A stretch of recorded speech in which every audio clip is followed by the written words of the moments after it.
It happened in less than 5 seconds, but it was enough to tell Jamal Davis exactly where he stood in that classroom. The air was warm with the smell of dry erase markers and coffee, sunlight cutting across the rows of neatly arranged desks. Professor Clark had just asked a question, a tough one, the kind that made most students lower their eyes and pretend to read their notes. Jamal's hand shot up instantly. Not halfway. Not tentatively. Straight up, confident. He had the answer. He'd stayed up late the night before, reading past the assigned pages, running calculations twice just to be sure. He could feel the idea buzzing in his mind, ready to come out. But Professor Clark's eyes swept past him like he wasn't even there. They landed instead on Brad, the tall, broad-shouldered white student in the third row who hadn't even raised his hand. "Brad." Professor Clark smiled warmly. "You want to take a crack at it?" Brad looked startled, then shrugged and guessed. "Wrong." Clark chuckled, corrected him, and moved on without ever acknowledging that Jamal had been waiting to speak. Jamal slowly lowered his hand, his jaw tightening just enough to feel the muscle flex. A few classmates glanced at him with faint, knowing expressions, that mix of sympathy and resignation you only see from people who've been there before. This wasn't the first time. And Jamal knew it wouldn't be the last. That moment, small to anyone watching, was the beginning of something much bigger. Because while Professor Clark might have ignored him, Jamal wasn't the type to be ignored for long. Jamal Davis was 20 years old, a junior at Eastbrook University, one of those prestigious northeastern schools with ivy crawling up its red brick buildings and tuition bills big enough to buy a house. He was majoring in mechanical engineering, a field he'd chosen not because it was easy, but because it challenged him. Because he liked solving problems that seemed impossible. But in this classroom, in this department, the real problem wasn't math or physics. It was visibility.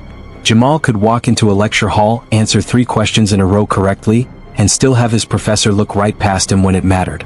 It wasn't overt. No one was shouting slurs or telling him to leave. It was the quieter kind of racism, the kind that hides behind smiles, polite nods, and the word oversight. The kind that makes you feel like you have to work twice as hard to get half as far. And Jamal? Well, he'd been working twice as hard since middle school.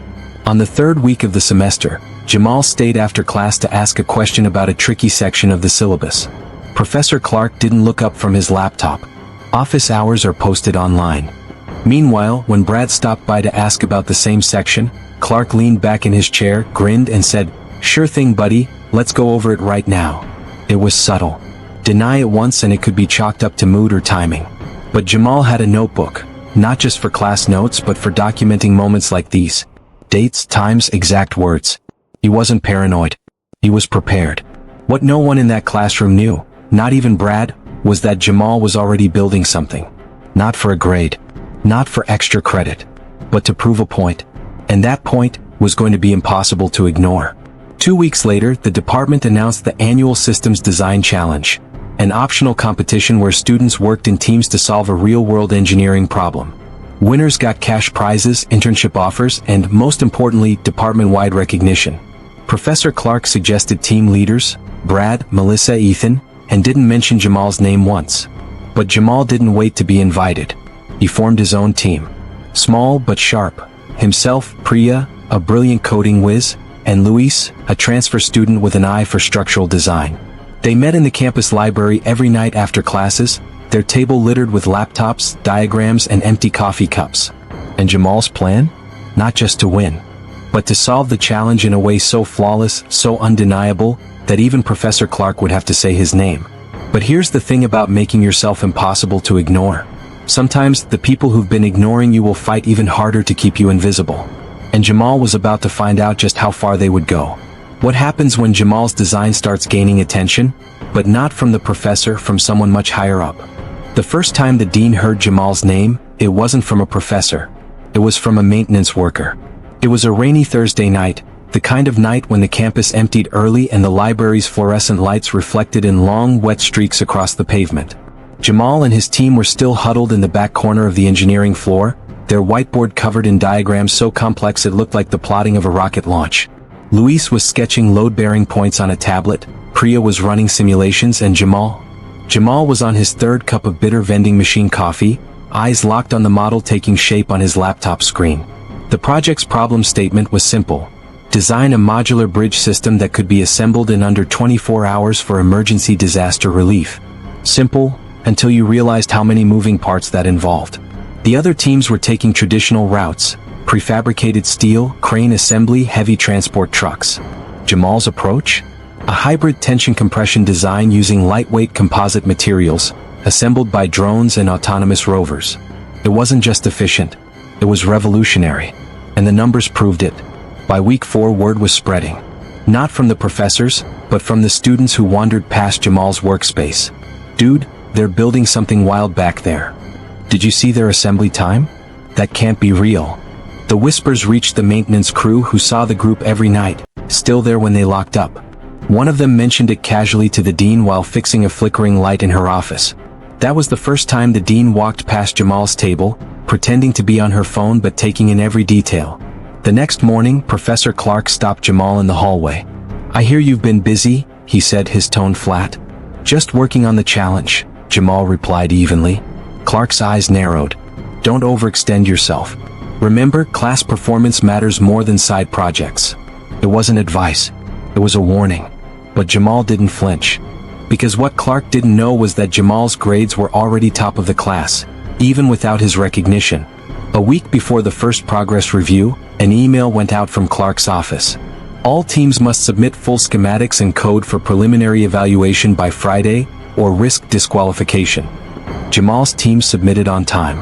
3 days later, Clark emailed back. "Files corrupted. Need resubmission.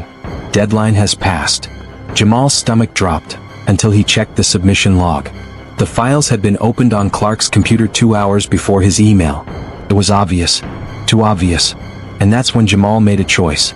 He wasn't going to just build the best design. He was going to keep receipts, every email, every timestamp, every witness, because he knew exactly where this was heading. Not everyone in the department was against him. Priya's programming professor stopped her after class. "That code you're working on, it's yours, right? Don't let anyone edit it before the review." Luis's advisor hinted that sometimes files go missing before big competitions. It wasn't paranoia anymore. It was a pattern. 3 nights before the review, Jamal's team ran a full assembly simulation. What had taken other teams an estimated 20 hours, they completed in 8 hours 46 minutes. Luis hooped. Priya's eyes went wide. Jamal just stared at the numbers, a slow smile forming. They'd done it. And now no one could stop them, unless they tried to bury the result before it saw daylight. But daylight was coming. And with it, a confrontation that would change everything. What happens when Jamal presents his design, only to have someone else try to take the credit? The day of the progress review arrived with the kind of cold, bright winter sunlight that makes everything look sharper. Every line, every shadow. Eastbrook's engineering auditorium was buzzing. 20 teams, each with their prototypes, laptops, and giant phone core presentation boards, filled the space. On stage, long tables were set up for the review panel. 4 professors, including Professor Clark, and 2 industry engineers brought in from a local tech firm. Jamal and his team rolled in their display. A scaled-down prototype of the bridge, compact enough to fit on a wheeled cart but detailed enough to demonstrate every moving part. The drones were neatly arranged in their charging dock, and the autonomous rover was polished to a metallic sheen. They were scheduled as the 4th team to present. The first 3 went smoothly, standard designs, nothing that made the audience lean forward. Then, as the 3rd team wrapped up, Jamal noticed Clark lean toward the 2 industry judges and whisper something. The judges' eyes flicked toward the back of the room, toward Brad's table. Brad's team wasn't scheduled until after lunch. So why were they suddenly setting up on stage? "Next up," Clark announced into the mic, "we'll hear from Team Bradford." Brad walked to the front with an easy grin. His presentation board lit up the projector, and Jamal froze. The schematics, the materials list, even the drone assembly sequence. It was his design. Brad had made only cosmetic changes, color schemes, a rearranged diagram, but the core was identical. Jamal's pulse roared in his ears as Brad began to talk. Luis's hand clenched into a fist. Priya's eyes were wide with fury. Jamal held up a hand to stop them. His voice was low, steady. "Let him finish." Brad's presentation hit all the right points: efficiency, cost, disaster relief potential. The same language Jamal had written in his original proposal. When Brad finished, the audience clapped politely. Clark nodded approvingly. "Excellent work. This is exactly the kind of innovation we want to see." "Professor," one of the industry judges said, "can we ask a question about the original data sets used to reach these results?" Brad blinked. We compiled them ourselves. The judge raised an eyebrow. Because these timestamps show initial compilation from 3 weeks ago, under the file name Jamal_Final. Care to explain? The room shifted, people leaning forward, whispering. Brad stammered. Clark's jaw tightened. That's when Jamal stood up. Maybe I can help, he said, his voice carrying clearly across the auditorium. He walked to the stage, plugged in his laptop, and pulled up the full design files, with logs, code histories, and video of their team running the simulations. Every date, every edit, every contributor was documented. The screen behind him lit up with undeniable proof. This design wasn't theoretical, Jamal said evenly. It's been built, tested, and verified by my team. And these files show exactly when and how it was created. You'll also see the moment the schematics were accessed from Professor Clark's account, and then downloaded by Brad's. Gasps rippled through the room. Clark's face drained of color. Brad looked like he wanted to sink into the floor. The dean, seated in the back, was already pulling out her phone. The judges exchanged a look. One of them said, Mr. Davis, why don't you go ahead and present your team's official results? Jamal nodded once, calmly, as if this had been the plan all along. He began the presentation, each slide crisp and deliberate, his voice steady. The prototype bridge assembly video played on the big screen, showing drones and rovers working in perfect sync. The 8-hour assembly time flashed in bold at the end. The audience erupted in applause. But this wasn't over. Because when you expose someone in public, especially someone with power, they don't always take the loss quietly. And Clark wasn't going down without a fight. What happens when Professor Clark tries to retaliate behind the scenes, and ends up triggering something even bigger? The applause for Jamal's presentation was still echoing in the auditorium when Clark stood abruptly, muttered something to the other professors, and slipped out a side door. Jamal noticed. So did the dean. By the time the review session ended, whispers were moving through the hallways faster than the students themselves. Did you hear what happened in there? He had the receipts. Actual receipts. Luis and Priya were grinning for the first time in weeks. But Jamal's expression stayed measured. He knew better than to celebrate too soon. Because the kind of man who would steal your work was the kind of man who would also try to bury you when you fought back. It started that afternoon. The email arrived at 3:14 p.m., subject line, Academic Misconduct Inquiry. Jamal's stomach sank.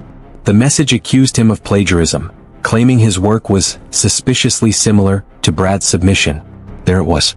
The reversal. The old tactic. Accuse first, confuse the narrative. What Clark didn't know was that Jamal had anticipated this. He'd been uploading every version of their files to a private, time-stamped repository outside the university system. Each version included not only the code and schematics but also embedded video of him and his teammates working on it, complete with date and time overlays. When the inquiry committee called him in, he walked into the room with a calm, almost surgical precision. The dean was there. So was Clark. Brad sat off to the side, avoiding eye contact. Mr. Davis, one committee member began, these similarities are... Jamal interrupted politely. Before we continue, could I have the screen? He plugged in his laptop. Up came a split screen. On one side, the schematics from Brad's original file. On the other, Jamal's repository with timestamps from 3 weeks earlier. Then came the kicker. Video of Jamal, Priya, and Luis in the lab building and testing the model. The date in the corner of the footage matched the timestamps exactly. The room was silent except for the hum of the projector fan. The dean spoke first. Professor Clark, would you like to explain why your account accessed these files prior to Mr. Bradford's submission? Clark's jaw tightened. I must have opened them by mistake. The dean's voice was ice. Multiple times? Over several days? Brad shifted uncomfortably in his seat. It was over. They all knew it. By the next morning, the academic misconduct notice was rescinded, against Jamal at least. An investigation was launched into Clark and Brad. Word spread across campus faster than any official statement. Students who had felt ignored, sidelined, or targeted suddenly had a name for the shadow they'd been under: systemic bias. 2 days later, Jamal got an email from one of the industry judges. They wanted to meet. They weren't just impressed with his work, they wanted to talk about funding it. The meeting was set for the following Monday. But what Jamal didn't know was that someone else was planning to make sure it never happened. What happens when sabotage moves from the academic arena into Jamal's real-world opportunity? The Monday meeting with the industry judges was supposed to be the turning point. Jamal had ironed his only suit, printed copies of his team's final report, and backed up every file in triplicate. Luis had lent him a pair of cufflinks. "For good luck," he'd said. Priya sent him a text at 7:12 a.m. "Knock them dead. And remember, they need you more than you need them." The tech firm's office was downtown, a 40-minute train ride from campus. Jamal boarded the 8:15 a.m. express, laptop bag at his feet, rehearsing the flow of his presentation in his head. 2 stops in, his phone buzzed with a message from Luis. "Did you delete the shared folder?" Jamal frowned. "What shared folder?" Luis sent a screenshot. The project folder in their university drive was gone. Not just locked. Deleted. Jamal's chest tightened. He hadn't touched the folder in days. They didn't even need it anymore, but the optics. If the judges thought he'd scrubbed something after the plagiarism incident, it could look bad. He typed quickly, "Don't panic. I have everything backed up.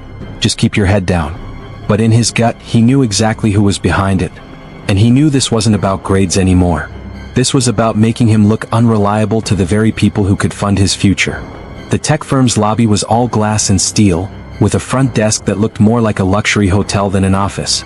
Jamal checked in, rode the elevator to the 23rd floor, and stepped into a conference room overlooking the skyline. The 2 judges from the competition, now in tailored suits instead of conference polos, greeted him warmly. "Jamal," one said, "we were impressed with your composure under pressure. That's as important as the design itself." Relief loosened his shoulders just a little. He was 10 slides into his pitch when one of the judges glanced at her laptop and frowned. "Jamal, did you know your project files were just wiped from the university server?" The words hit him like a body blow. "Yes," he said carefully. "I became aware on my way here. That's why I also brought." He reached into his bag and pulled out an external hard drive. Every file. Every timestamp. Every version since day 1. He plugged it into their screen and kept talking, not missing a beat. When the presentation ended, there was a long pause. Finally, the senior judge leaned forward. "Whoever's trying to discredit you, they're not very good at it. Because this," he gestured to the bridge simulation running in high definition on the screen, "is exactly why we're offering you a 6-month paid research fellowship." Jamal blinked. He'd expected interest, maybe even a small grant. But a fellowship? That was more than validation. It was a launch pad. By the time he stepped back onto the train, his phone was blowing up. Students were forwarding him screenshots of a campus forum thread. Clark's suspension had just been announced pending a full investigation. Brad's academic record was under review. But buried in the comments was something that made Jamal pause. A faculty insider claims this wasn't Clark's first time. Jamal didn't sleep that night. He sat at his desk, fellowship acceptance letter still open on his laptop, scrolling through the campus forum thread. The faculty insider post was buried under jokes, memes, and arguments, but when Jamal clicked on the username, he saw they had posted before, always in threads about discrimination cases. The handle was North Hall Whistle. Jamal sent a private message. "I'm Jamal Davis. I think you know about my situation. Can we talk?" The reply came in less than 2 minutes. "Midnight. Parking garage, level 3. No cameras there." It felt like a scene from a spy movie, but Jamal went. At 12:03 a.m., a woman in a long coat stepped out of the shadows. "Call me Elena," she said. And yes, I've seen this before. From her bag, she pulled a worn leather folder.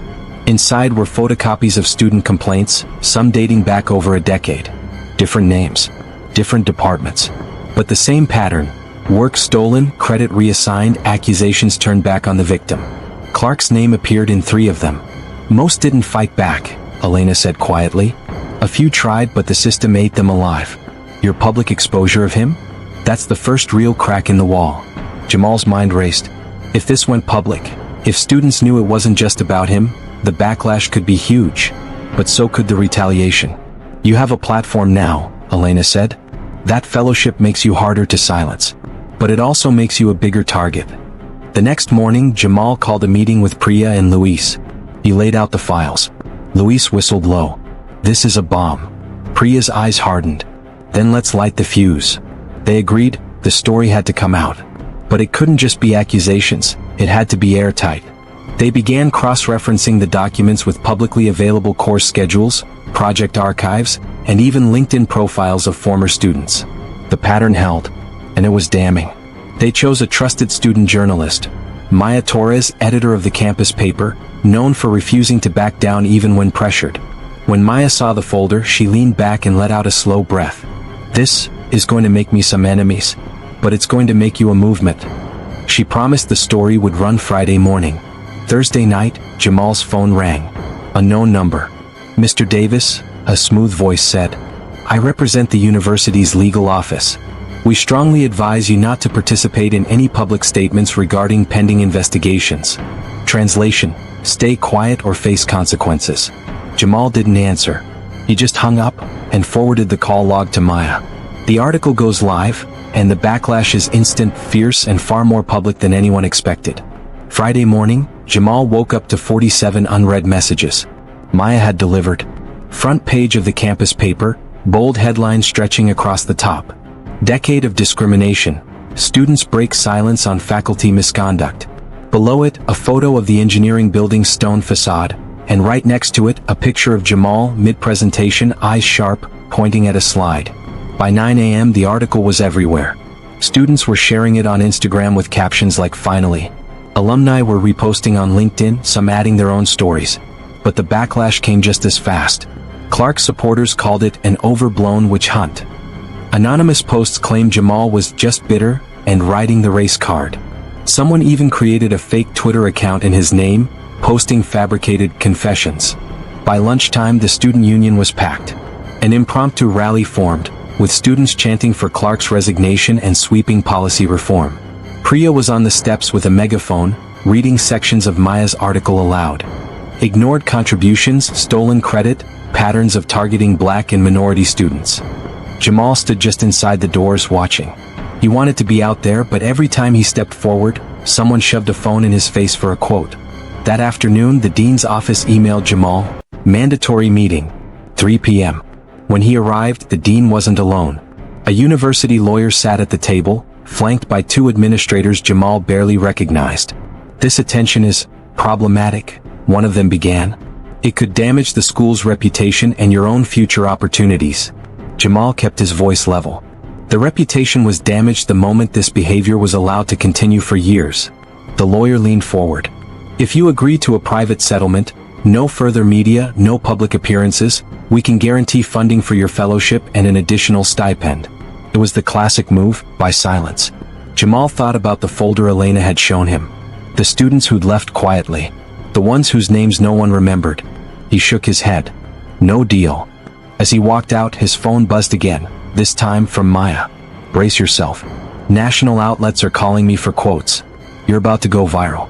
Jamal's fight leaves the campus bubble and hits national news, and the pressure to either lead the movement or be crushed by it becomes impossible to ignore.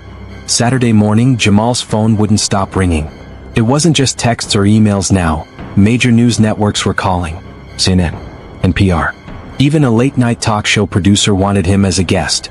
The headline was everywhere. Black engineering student exposes years of systemic bias at prestigious university. He agreed to one, a live segment on a respected morning show. As the cameras rolled, the anchor leaned forward. "Jamal, what's happening at your school? Is it just one bad actor or something bigger?" Jamal didn't hesitate. "It's bigger. This isn't about one professor. It's about a system that lets bias hide behind professionalism. I'm speaking up because too many before me couldn't." By noon, hashtags with his name were trending. Hashtag Stand with Jamal. Hashtag End Campus Bias. Former students from other universities began sharing eerily similar stories. The narrative was no longer just about one case. It had become a national conversation about systemic discrimination in higher education. But the higher the wave rose, the more dangerous the undercurrent became. Jamal received anonymous emails with veiled threats. One said simply, "You're making powerful enemies. Step back while you can." He forwarded everything to Maya, who insisted on publishing them as part of the record. 3 days later, Jamal's fellowship sponsor, the tech firm that had seen his bridge simulation, called him in. They were impressed by his courage but worried about the distraction. "We can still fund you," the director said carefully, "but we'd need you to keep a lower profile until things calm down." Luis, sitting beside him, whispered later, "They're afraid of the heat you're bringing. That's exactly why you can't stop." By Friday, a massive demonstration was planned on the quad. Students, faculty allies, and community leaders gathered. Some carried signs with his quotes. Others held cardboard bridges, a nod to the project that had started it all. Jamal stood at the mic, looking out over the sea of faces. "This isn't just about me," he said.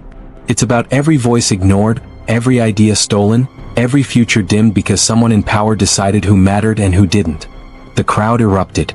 The university leadership is forced to make a decision, one that could either cement Jamal's victory or strip everything from him overnight. The email came at 7:42 a.m. Monday. Subject: Urgent, Board of Trustees meeting today. Time: 1 p.m. Location: Administration Building, 12th floor. No explanation. No agenda. Just the kind of summons that told Jamal this was going to be a make-or-break day. At exactly 12:57 p.m., Jamal stepped out of the elevator. The hallway was silent except for the echo of his shoes on the polished tile. Priya and Luis had insisted on coming for moral support, but security guards stopped them at the door. "This is a closed session," one said. Inside, a long mahogany table stretched toward a wall of windows. Every seat was filled: trustees, deans, senior administrators. And at the head of the table sat the university president. "Mr. Davis," the president began, voice smooth as glass, "we've reviewed the recent media coverage and the claims you've made against members of our faculty. While we take these matters seriously, the disruption to our institution has been significant." Translation: "You've embarrassed us." A trustee leaned forward. "What exactly do you want, Jamal? If we're going to address this, we need specifics." Jamal opened his folder and slid a document across the table. Full reinstatement for any student whose grades or records were impacted by bias. Independent investigation of all faculty complaints going back 10 years. Mandatory bias training for all staff. And public acknowledgement of the harm done. A murmur swept the room. One trustee muttered, "This is outrageous." Jamal didn't flinch. "Outrageous is what you allowed for years." Just as the tension reached its peak, the door opened. Maya stepped in, uninvited, holding her phone up. "Live stream is rolling," she announced. The student body wanted transparency. Gasp. The president's jaw tightened. "Turn that off." Maya didn't. In the chaos that followed, several trustees whispered furiously to one another. Finally, one cleared his throat. "Let's put it to a vote." Hands went up. 1, 2, 3, 8, 9. Majority in favor. The president's voice was taut as he spoke into the live stream camera. "The Board of Trustees has voted to implement Mr. Davis's recommendations in full." Outside, the cheers from the quad were loud enough to shake the glass. The victory sparks national reforms, but also draws Jamal into a bigger battle he never saw coming. The moment the board's decision hit the live stream, the campus erupted. Students poured into the quad, hugging, chanting, filming. Faculty allies stepped out of their offices to join the celebration. For a few minutes, Jamal just stood at the top of the administration building steps, looking out over the crowd. It felt unreal, like the moment right before waking from a vivid dream. Before he could even take a breath, his phone rang. It was a civil rights attorney from Washington. "What you've done here," she said, "is precedent-setting. We can use this to push for legislative changes, maybe even federal oversight of bias cases in higher education. Are you ready to take this national?" Jamal hesitated, the weight of the question hitting him. He thought this fight was about one class, one professor, one campus. Now he was being asked to take on an entire system. In the days that followed, invitations poured in. Policy roundtables. University panels. A keynote at a major civil rights conference. Each time, Jamal made sure to bring the folder Elena had given him, not just to tell his story, but to remind people that there were dozens of others who'd been ignored before him. Of course, the pushback didn't disappear. Clark's defenders tried to spin the outcome as a media stunt. Anonymous online trolls swarmed his social media with insults and doctored photos. But the difference now was, Jamal wasn't standing alone. Priya, Luis, Maya, Elena, and hundreds of students across the country were in the fight with him. 6 months later, a bill was introduced in Congress, the Academic Equity and Accountability Act. Its goal? To mandate independent investigations for all discrimination complaints at federally funded institutions. Reporters called it the Jamal Davis Bill. On the anniversary of the boardroom vote, Jamal returned to that same engineering lecture hall where it had all started. He stood at the front, not as a student but as a guest lecturer. "Bias," he told the class, "isn't always loud. Sometimes it's in the silence. In the moment your hand is overlooked, your work is dismissed, your presence is questioned. But silence doesn't protect you. Speaking does." The students clapped. And somewhere in the back, a young freshman, another black student, raised his hand without hesitation. That night, Jamal walked across campus with Priya and Luis. The air was cold, the lamps casting long shadows across the paths. "You know," Luis said, "you could have taken the deal, cashed the check, walked away." Jamal smiled. "And left the next kid to fight the same battle alone? Not a chance. If you believe in standing up, even when it costs you everything, then this story is yours too." Subscribe to Racism Exposed to hear more stories that confront injustice head-on, expose the systems that protect it, and remind the world that silence is never the answer.